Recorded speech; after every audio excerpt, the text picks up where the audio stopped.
یہ آپ بات یاد رکھیے گا، میری تو کوئی حیثیت ہی نہیں ہے نا، میں سید بھی حضور کی وجہ سے ہی بنا ہوا ہوں نا، میری تو اندر کوئی حیثیت نہیں ہے نا۔ ہاں مجھے بھی اگر لوگ مانتے ہیں تو حضور کی وجہ سے مانتے ہیں، یوں تو سید بھی ہو، مرزا بھی ہو، افغان بھی ہو، تم سبھی کچھ ہو، بتاؤ مسلمان بھی ہو۔ میرا باپ بھی یہاں بیٹھا ہو، کوئی بندہ کھڑے ہو کر میرے باپ کو گالی دے، میں اگر اس کو جواب بھی نہ دوں تو بندہ کہے گا اپنے باپ کا ہی نہیں ہے، یہی کہیں گے نا لوگ۔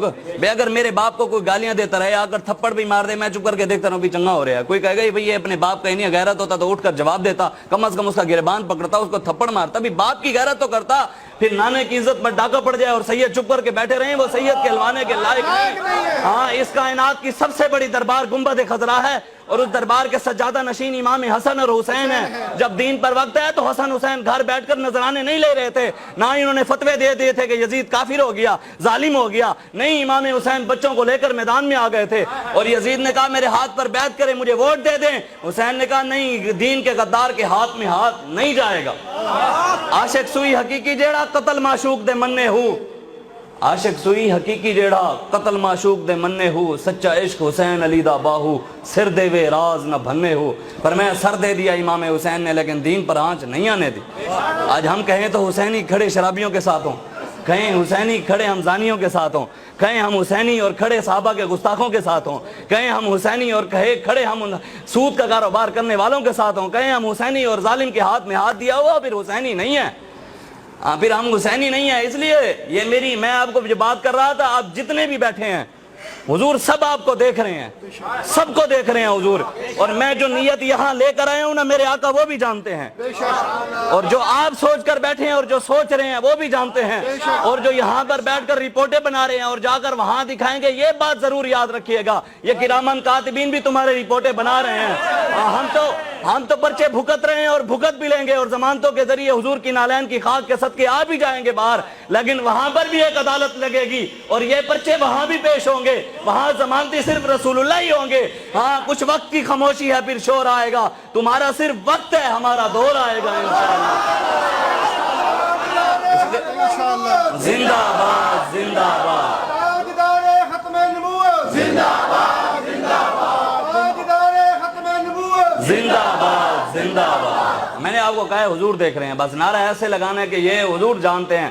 یہ نعرہ تو وہ بابا جی سناتے ہیں کہ میرے پاس ایک بندہ آیا جو بندی تھا، اس نے آ کر مجھے کہا کہ میں نے خواب میں دیکھا، روضہ رسول کے پاس میں موجود تھا، خواب میں حضور کی زیارت کی، اور حضور کے پاس کچھ نوجوان ہزاروں کی تعداد میں حضور کی بارگاہ میں لائے گئے۔ حضور نے پوچھا یہ کون ہے؟ تو فرمایا یہ لبیک والے ہیں۔ تو حضور نے کہا نعرہ لگاؤ پھر۔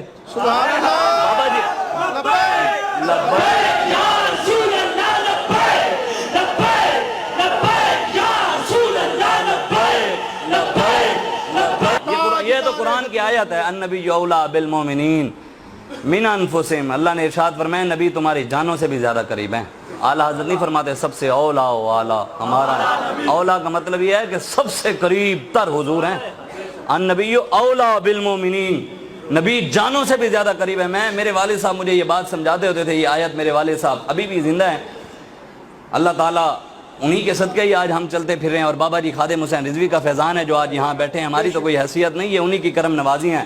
میرے والد صاحب مجھے سمجھاتے تھے، میں آپ کو سمجھاؤں، کہتے ہیں کہ اس آیت کا مطلب پتہ ہے کیا ہے؟ میرے دوست ہیں، میں کسی اور کا نام لوں شاید وہ ناراض ہو جائے، تو جب کہتے ہیں میں نے کہا کہ النبی اولیٰ، نبی جانوں سے بھی زیادہ قریب ہے، مثال کے طور پہ وہ سمجھاتے تھے بھی مجھے سلیم صاحب نے کہا کہ جناب شاہ جی جان، میں نے کہا جی کہاں پر ہے؟ سلیم صاحب نے کہا کہ جان میری اماں جی نے ایک مرتبہ میری آنکھ میں سرمچو ڈالا نا، سرما ڈال رہی تھی، سرمچو میری آنکھ میں زور سے لگا نا، میری جان نکل گئی۔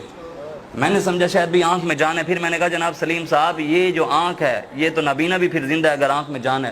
تو انہوں نے کہا جناب ایک مرتبہ استاد صاحب کے پاس گیا پڑھنے، تو سبق نہیں آ رہا تھا، استادوں نے ڈنڈا مارا میرے ہاتھ پر تو میری جان نکل گئی۔ میں نے کہا شاید ہاتھ میں جان ہے، ہاتھ کٹا پھر کیسے زندہ ہے؟ کہتے جی بس بھی مجھے نہیں پتا، ایک مرتبہ اماں جی سے لڑائی ہوئی، گھر سے بغیر جوتی پہن کر چلا گیا، راستے میں کانٹا چبھا تو میری تو جان نکل گئی۔ میں نے کہا شاید پیر میں جان ہے، تو پھر میں نے کہا پیر کٹا کیسے زندہ ہے؟ کہتے شاہ جی مجھے نہیں پتا، ایک بندہ پہاڑ سے گرا بچ گیا، چار پئی سے گرا مر گیا، پتہ نہیں جان کہاں ہے۔ میں نے کہا یا اللہ تیرا حبیب تو جانوں سے بھی زیادہ قریب ہے اور تو کہاں بستا ہے؟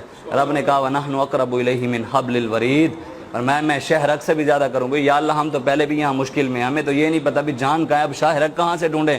رب نے فرمایا قرآن میں ہی ہے وَاسْفَصَلُوا أَهْلَ الذِّكْرِ إِن كُنتُمْ لَا تَعْلَمُونَ, اللہ والوں کے پاس چلے جاؤ. ہم ایسے چلتے چلتے چلتے چلتے او خواجہ غلام فرید کوٹ مٹھن شریف والے, ہم ان کی بارگاہ میں پہنچ گئے. ہم نے کہا جی خواجہ جی ایک بات سمجھ نہیں آ رہی. انہوں نے کہا جی کیا؟ انہوں نے کہا اللہ تعالیٰ کہتا ہے بھی نبی جانوں سے زیادہ قریب ہے, میں شہرک سے زیادہ قریب ہوں, ہمیں سمجھائیں کہ اب شہرک کہاں ہے اور جان کہاں ہے. ہم چٹکی میں سمجھا دیتے ہیں جی, کیسے سمجھائیں گے؟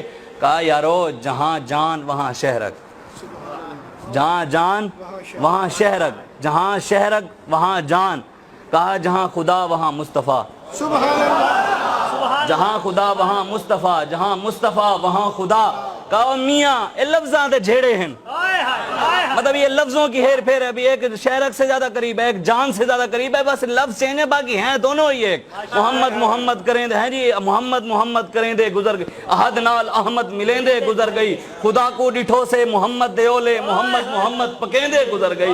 حقیقت محمد دی پا کوئی نہیں سکدا, اتھاں چپ دی جاہے الا کوئی نہیں سکدا. ڈاڑھے علیسو عمل ہفت تھی سن, عمل ہفت تھائے ہوئے ولا کوئی نہیں سکدا. اساں نت محمد دیا ناتھاں بڑے سوں, اساں وانگ ناتاں بڑا کوئی نہیں سکدا. مذاہب تے جھگڑے اساں چھوڑ بیٹھے, پر محبت تے جھگڑا چھڑا کوئی نہیں سکدا. ہمارے کہا میاں اے لفظاں دے جھیڑے ہیں, ڈوہیں راہ دے ہکے ویڑے ہیں. ایک ویڑا سمجھتے ہیں نا آپ سراکی میں کہتے ہیں جو پورے گھر والے جس ویڑے میں رہتے ہیں, میاں اے لفظاں دے جھیڑے ہیں, ڈوہیں راہ دے ہکے ویڑے ہیں. اے ویڑے کیڑے ہیں ایمان والے جیڑے ہیں. اللہ خلقت دی جی کو گولے ہر دم فرید دے کولے. بس ہاں حضور سے, حضور جانتے ہیں, حضور ہماری جانوں سے بھی زیادہ قریب ہے, حضور دیکھ رہے ہیں, بس حضور کے ساتھ محبت اتنی کرنی ہے. لبیک یا رسول اللہ کا نعرہ یہ تو قسمت کی بات ہے نا, اللہ تعالیٰ نے ہماری زبانوں, کسی کی قسمت میں کسی کا نعرہ ہے, کسی کی قسمت میں کسی کا نعرہ ہے, کسی کی قسمت میں کسی کا نعرہ ہے. اور جو کسی اور کا نعرہ لگا رہے ہیں نا وہ اس کو دیکھ نہیں رہا, لیکن جن مالکوں کا ہم نعرہ لگا رہے ہیں وہ گنبد خضراء میں بیٹھے ہمیں دیکھ رہے ہیں, وہ مالک ہمیں دیکھ رہے ہیں. اس لیے وہ کہا ہے پشیمانہ ہو شرمساروں سے کہہ دو, حضور آ گئے غم کے ماروں سے کہہ دو. پشیمانہ ہو شرمساروں سے کہہ دو, حضور آ گئے غم کے ماروں سے کہہ دو. وہ چلے ہیں سوئے عرش اعظم, وہ چلے ہیں سوئے عرش اعظم, ادب سے رہیں چاند تاروں سے کہہ دو.